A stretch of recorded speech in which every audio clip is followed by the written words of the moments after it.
Hi, Movie Chronicles here. Today I'm going to explain a drama and comedy film called Noodle.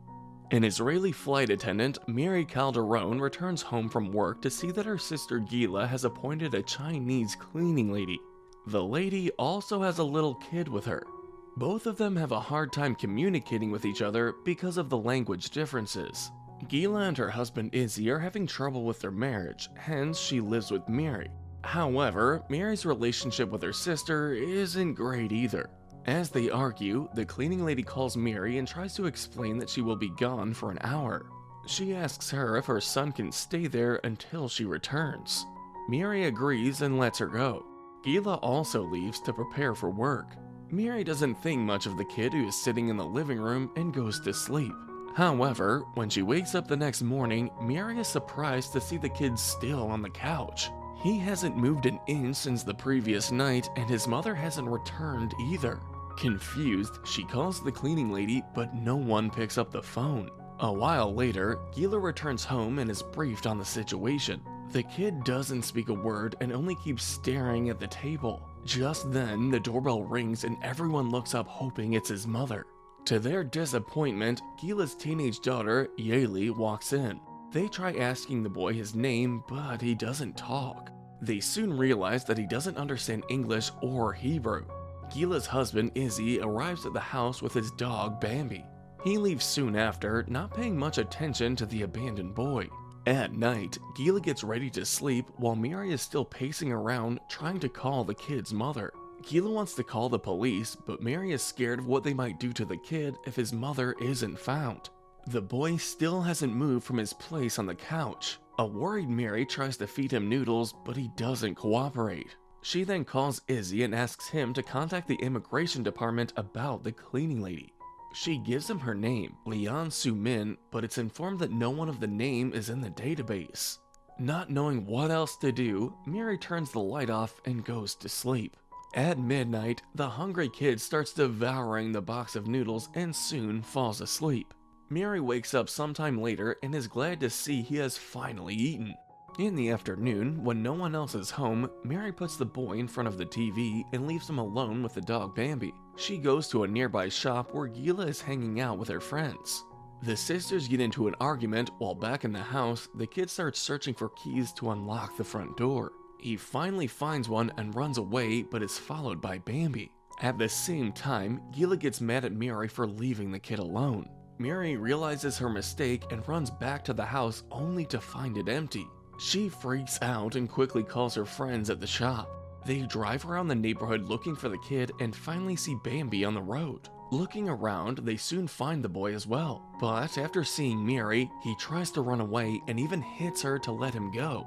They somehow manage to get him back to the house. Miri makes him take a shower and treats him dearly.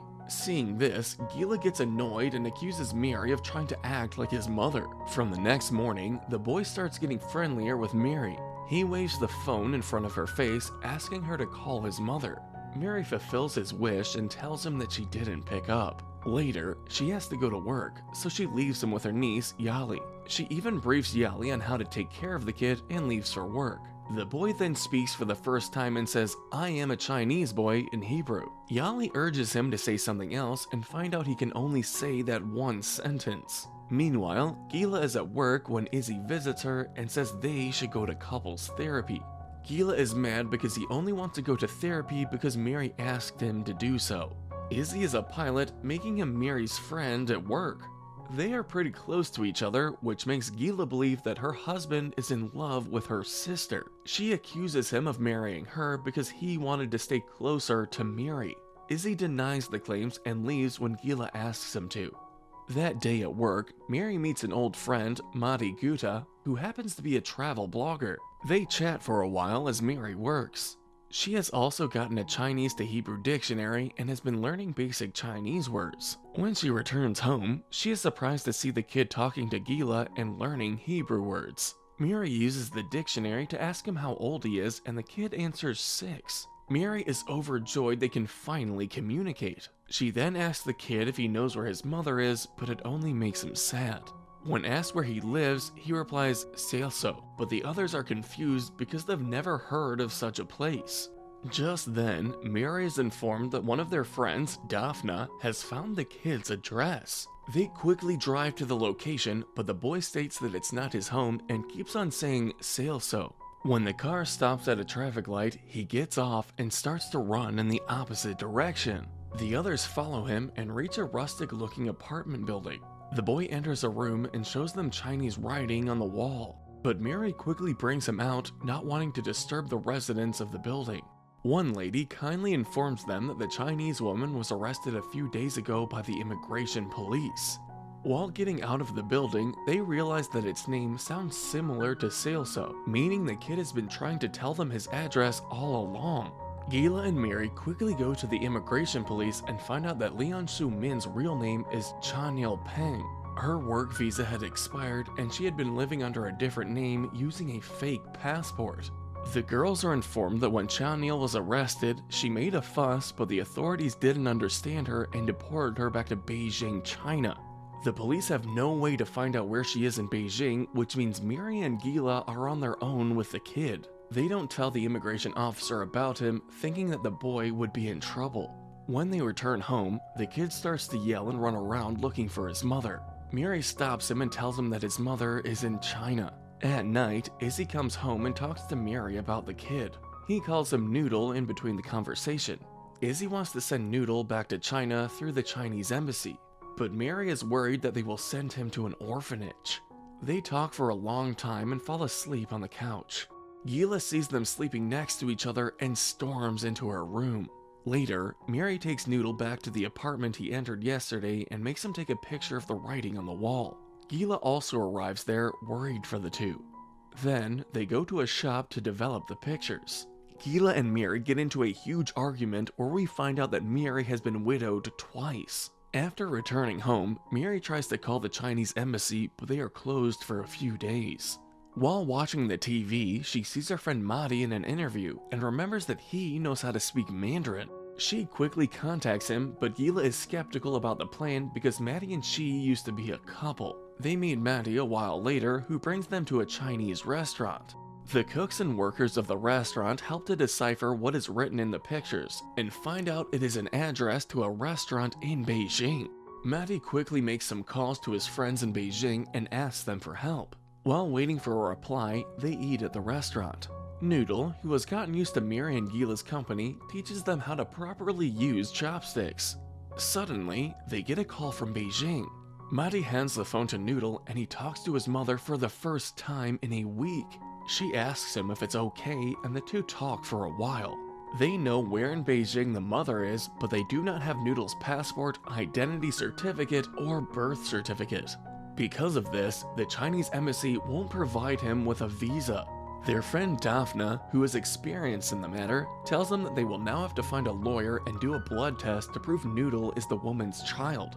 But it will take a long time and a lot of money, and the results might not be in their favor. Daphna also says they can hand him to the police, but they never know where he will end up after that. The next morning, Miri wakes up to Noodle staring at the pictures of her late husband. She explains to him that one of them was a soldier who died in a war and the other was a pilot who died in a crash. The kid asks her where her baby is, but Miri sadly replies she doesn't have one. That day at work, she finds out that she has a flight to Beijing in 10 days. The coincidence surprises Miri and she tells her friends at the shop about it. Noodle understands and insists she takes him to Beijing with her. When Miri says she can't, he gets grumpy. Suddenly, she gets an idea. She wants to put the kid inside her suitcase and fly him to China with her. She tells the plan to Madi, who agrees to fly with her to China. Gila insists she join them because she doesn't trust Maddie to be alone with her sister. For the next few days, they teach Noodle how to get inside the suitcase in time and plan their journey accordingly. However, 2 hours before the flight, Miri gets cold feet. She locks herself inside the bathroom, nervous about what's about to happen. Izzy calms her down and confesses that he has feelings for her. A surprised Miri doesn't say anything and gets ready to go to the airport. They finally say their goodbyes and drive to the airport. Noodle gets inside Miri's luggage when they reach the destination. She boards the plane with the other staff and keeps them safely in the luggage area. The plane finally takes off after all the passengers, including Gila and Maddie, take their seats. In the middle of the flight, Miri brings Noodle out and makes him sit between Madi and Gila. At night, when everyone's asleep, Miri and Gila have a long chat. Gila admits that a few days ago she cheated on Izzy with Mati. Izzy knows about this and the two have decided to separate for good. Miri is surprised by the revelation but supports their decision. When the flight is about to land, she brings Noodle back to the luggage room and hugs him goodbye before hiding him inside the luggage. She is confident he will reach home safely because no one has ever checked the staff's bag at China's airports. The plane finally lands in Beijing and she nervously makes her way outside with the luggage along with the other staff members. However, a security guard asks them to go through the luggage checking. Just as she places her luggage in the scanner, Gila makes a fuss and grabs everyone's attention. She starts to hit Maddie and yell gibberish, because of which the security guards do not catch what is inside Miri's bag. At last, Noodle gets away safely and Maddie kisses Gila. But because of the fuss she made, the two end up being interrogated by the airport security. When it takes too much time for them to return, Miri takes the matter into her own hands. She gets on a minibus and asks the driver to take her to an address written on paper. She finally gets to the location and meets the cleaning lady.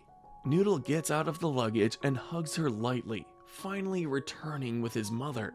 In the last scene, they say goodbye to Noodle and his mother, who are traveling to their hometown. Noodle hugs Miri tightly, thanking her for her kindness. Subscribe for more videos like this, turn on notifications, and leave a like to help the channel out. Thank you for watching. Your one act will make a huge difference to us.